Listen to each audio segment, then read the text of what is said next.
कृष्ण रतन देवासी। पुनः इन 3। माननीय मंत्री जी।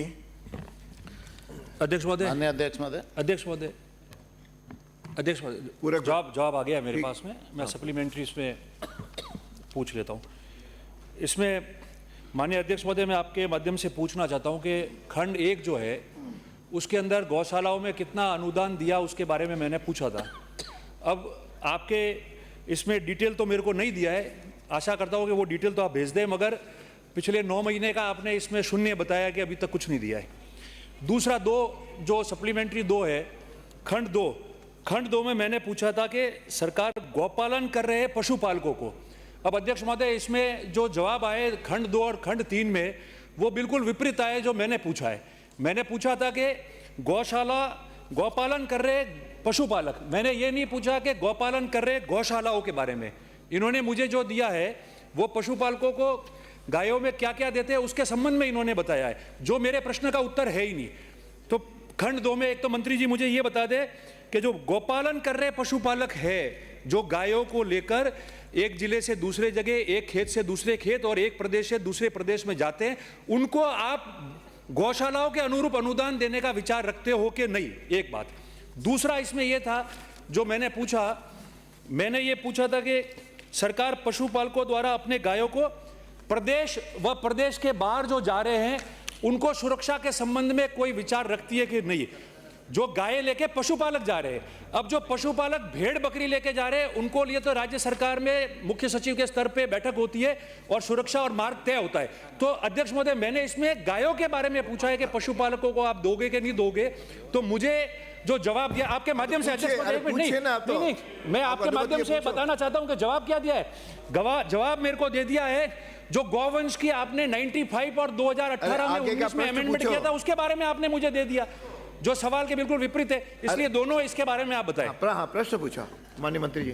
माननीय अध्यक्ष महोदय, पहला प्रश्न तो इनका ये है कि जो अनुदान दिया जा रहा है तो अभी वर्तमान जो वित्तीय वर्ष है उनका इनको जवाब नहीं मिला है।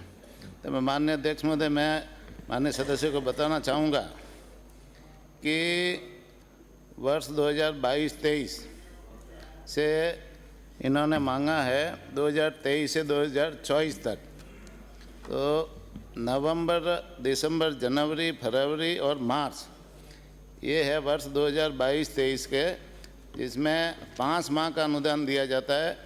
इसमें 2557 गौशालाओं का 11,75,073 गोवंश का कुल 596.53 करोड़ अनुदान दिया। इन्होंने खंड 2 और 3 के प्रश्न पूछे हैं। 2 वाला तो आ गया, इनके पास तो संतुष्ट हैं। माननीय अध्यक्ष महोदय, इन्होंने 2 में पशुपालकों का अनुदान और तीसरे में जो है वो उनका सुरक्षा की बात। माननीय अध्यक्ष महोदय, खंड 2 में इन्होंने जो पूछा है ना, क्या सरकार गोपालन कर रहे पशुपालकों को अनुदान देने का विचार रखती है? तो इनमें जो राजस्थान सरकार की विभिन्न योजना है जो सीधे पशुपालकों को उनका अनुदान देती है किसी न किसी योजना के माध्यम से, वो सारी डिटेल इनको 6 योजनाओं की इनको जानकारी दे दी है। और अभी जैसे पशुपालकों को सीधा और कोई नई योजना हमारे कोई विचाराधीन नहीं है। ठीक है। और सुरक्षा वाला तीसरा प्रश्न है सुरक्षा वाली। इन्होंने पूछा है कि क्या सरकार पशुपालकों द्वारा अपनी गायों को प्रदेश व प्रदेश से बाहर ले जाने व लाने पर उनकी सुरक्षा हेतु कार्य योजना बनाने पर विचार रखती है? तो माननीय अध्यक्ष महोदय, मैं माननीय सदस्यों को बताना चाहूँगा कि इस संबंध में पशुपालकों को अपनी गायों गोवंश को प्रदेश व प्रदेश के बाहर ले जाने व लाने हेतु राजस्थान गोवंशीय पशु अधिनियम 1995 व राजस्थान गोवंशीय पशु अधिनियम 2018 बने हुए हैं, जिसमें गोवंश के परिवहन संबंधी विस्तृत नियम एवं दिशा निर्देश बने हुए हैं। इन नियमों का पालन करते हुए कोई भी पशुपालक अपना गोवंश प्रदेश व अन्य प्रदेशों में आदान प्रदान या परिवहन कर सकता है। इसमें किसी तरह की कोई पाबंदी नहीं है। संबंधित जिला कलेक्टर उपखंड अधिकारी की सक्षम स्वीकृति एवं गोवंश के परिवहन हेतु वाहन की परमिशन लेकर करनी होती है। साथ ही गोवंश के ले जाने की उपयोगिता भी बतानी होती है। कृषि कार्य के लिए ले जाने पर कृषि भूमि की जमाबंदी जमा करानी होती है। पशु परिवहन के दौरान किसी तरह की समस्या आने पर प्रशासन पुलिस की मदद के लिए भी अधिकृत है।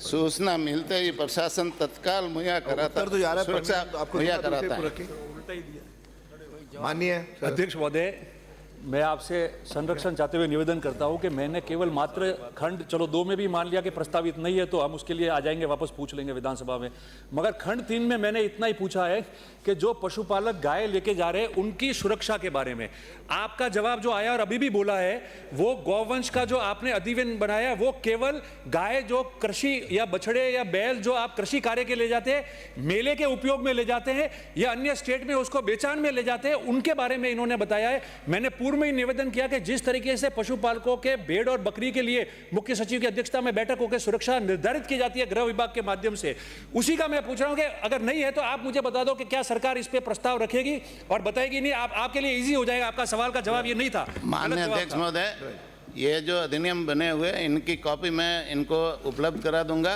अध्यक्ष भी आपके कोई सुझाव कॉपी है, मैंने उसको पढ़ लिया। आप तो पेज नंबर कौन से पे लिखा हुआ है वो बता दो, मैं पेज नंबर पे बता देता हूं।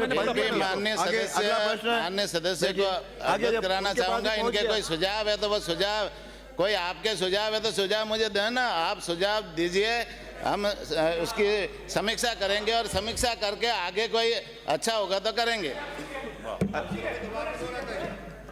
बैठिए, अब आ गया, आप कुछ पूछ रहे हैं। अन्य अध्यक्ष जी, मैं